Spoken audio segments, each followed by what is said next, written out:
Hi and welcome to Betsafe. My name is Thomas Enqvist and today we are looking into Rogers Cup. The men are playing in Montreal and the women in Toronto. Welcome. Yes, hello and welcome.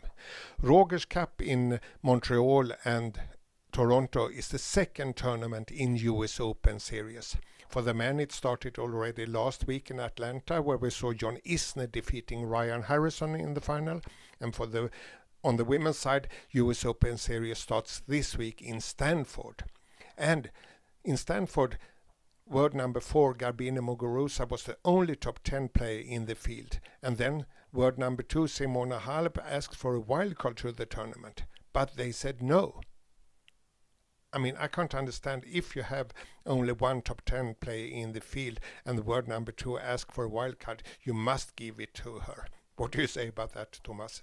Yeah, it's pretty surprisingly. I think that almost any tournament when the world number 2 would ask for a wildcard, we'd be more than happy to give her. But honestly, I don't know the reasons why she didn't get the wildcard, but very surprisingly, I agree with you.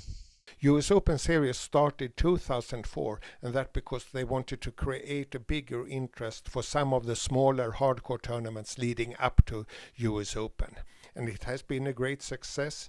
It's 4 tournaments on the men's sides and 4 tournaments on the women's sides. And the best players in US Open Series had a big possibility to earn big bonus money in US Open. If the player who won in US Open Series and also took the US Open title had $1 million in bonus. I said had because this year they don't have any bonus money. And Thomas, in some way I think that takes something away from US Open Series. Do you agree? No, it's true, but I think it's a good thing what they did when they made this built up with all those tournaments that you could follow the players coming into the US Open, and they made the whole summer the United States hardcore summer circuit that you could follow, and you can follow the players and know who is doing well, and it made the race in the race, so to speak, when you could see who was doing well in the season leading up to the US Open. So I think that was a very good decision. I don't think it makes that big of a difference that they took away the bonus I think that of course that was an extra thing maybe for some of the players that were choosing one more tournament in case they would put themselves in a better position to be able to win the bonus. But at the same time I think most of them are doing the schedule in the way that it will be a best possible preparation for the US Open. So in the big picture the top guys would not change too much anyway, I would say. So this year they don't have any bonus money in US Open, and how it will be in the future we don't know. But do you think that US Open Series in the future will stand for itself even without bonus money in US Open? I think so. I think it was a good thing also for the fans. You know, it was a good thing to follow. You could follow who was doing well, and like I said, it was a season in the season in that sense, and I think that made a lot of sense, and it was a good thing for the fans to follow.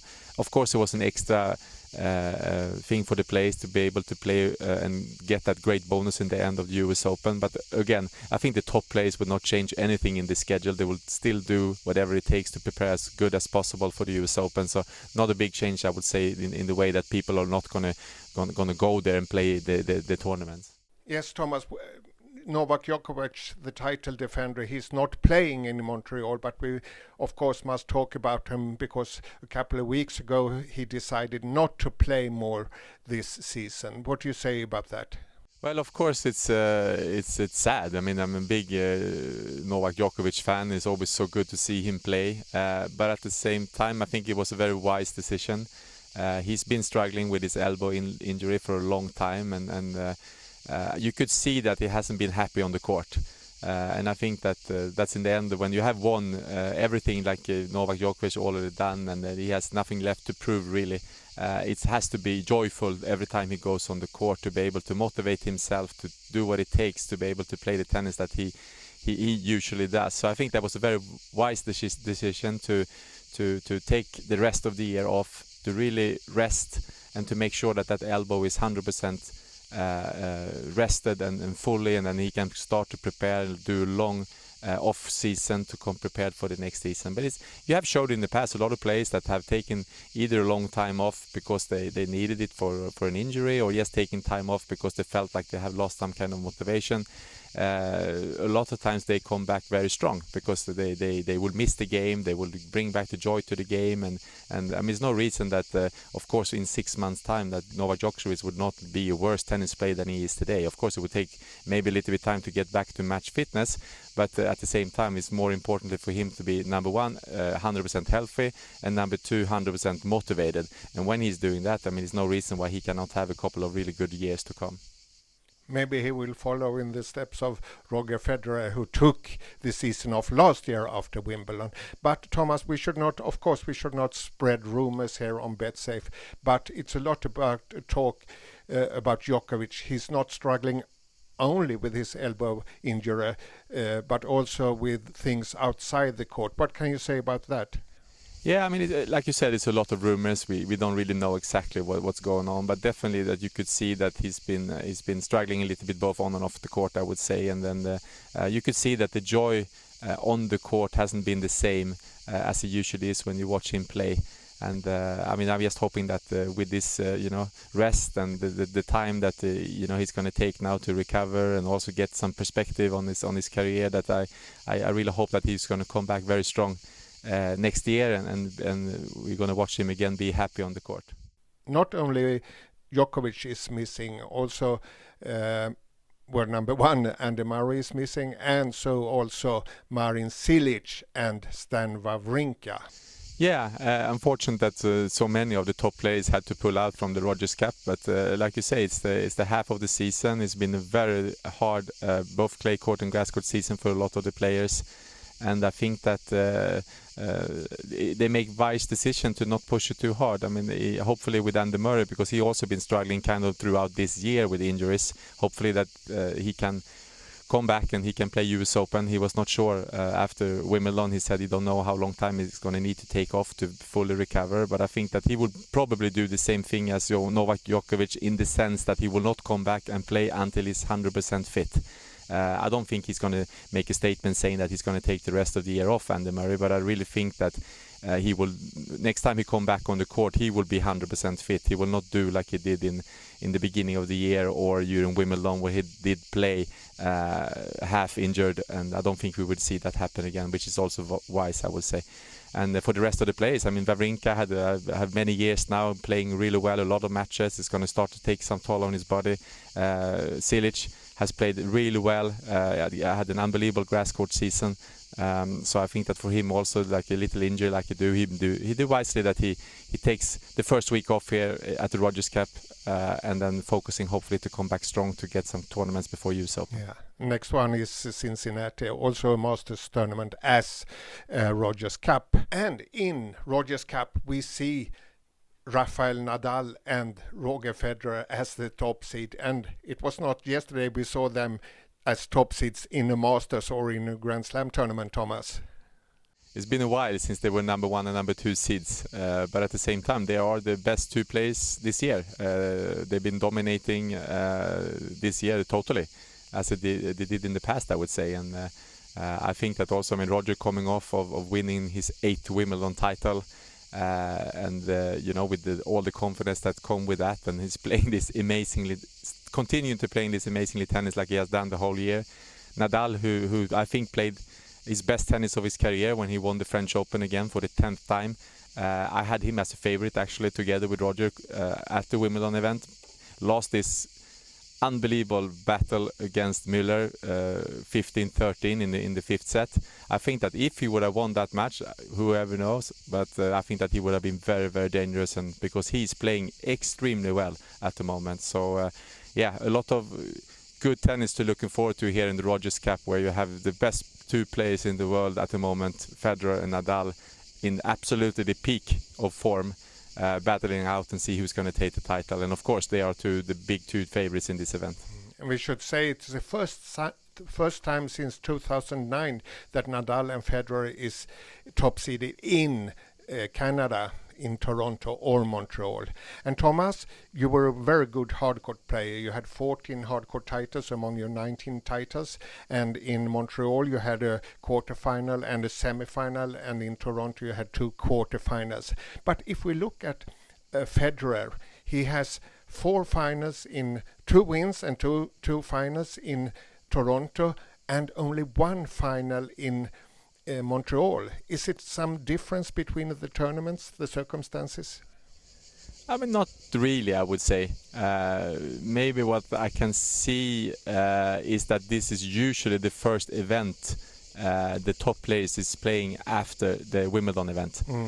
Maybe that has something to do with it. Yeah. You haven't seen that when they have done well in Wimbledon, they obviously would take some time off and they will get over to the Canadian Open, the Rogers Cup, and that's where they start their preparation for the US Open.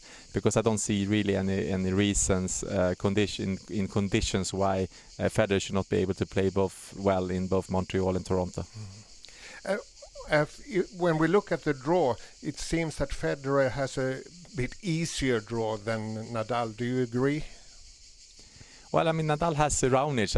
I saw in the maybe in the potential quarterfinal, and I think that of course that's a big match. But at the same time, I mean, this is the first event they play after Wimbledon.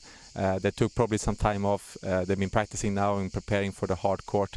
It's important that they get a good start, that they get some, get in the same rhythm as they've been in now for the rest of the year. For the year, they have played so well. They have won so many matches. So I would be surprised if it's going to be an early upset on Nadal and Federer, because I just think they are playing some of the best tennis I ever seen. Yes, Thomas, now it's time for your picks for the favorites in Rogers Cup, and we should mention that world number 2 Simona Halep had to retire in Washington because of the heat yesterday. But is she still the big favorite in the tournament, or it's time for you, Thomas? Yes, I would say so. I think she had a very good year so far. She's been playing really well on all surfaces. Washington is, I would say, the hottest temperature-wise tournament of the year. It's extremely humid, so you see a lot of times you see players struggling, and unfortunately sometimes they even have to retire.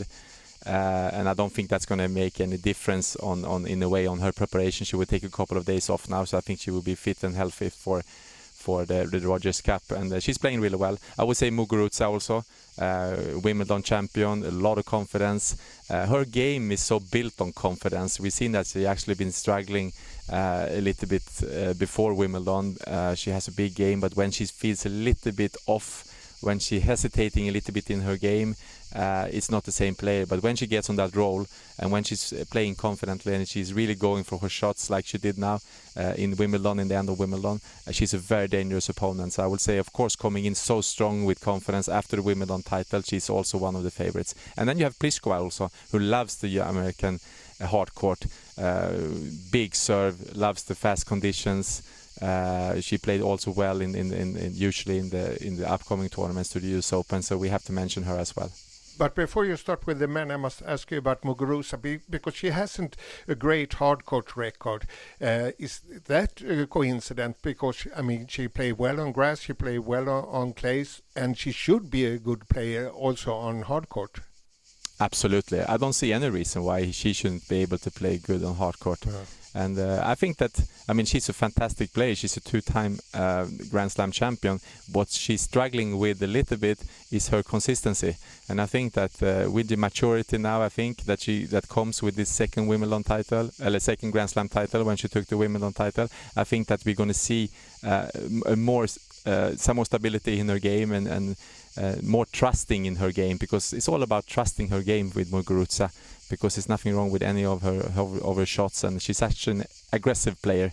So when she's feeling confident and she's not thinking too much and no hesitating in her game, she's an unbelievable, dangerous opponent for anybody.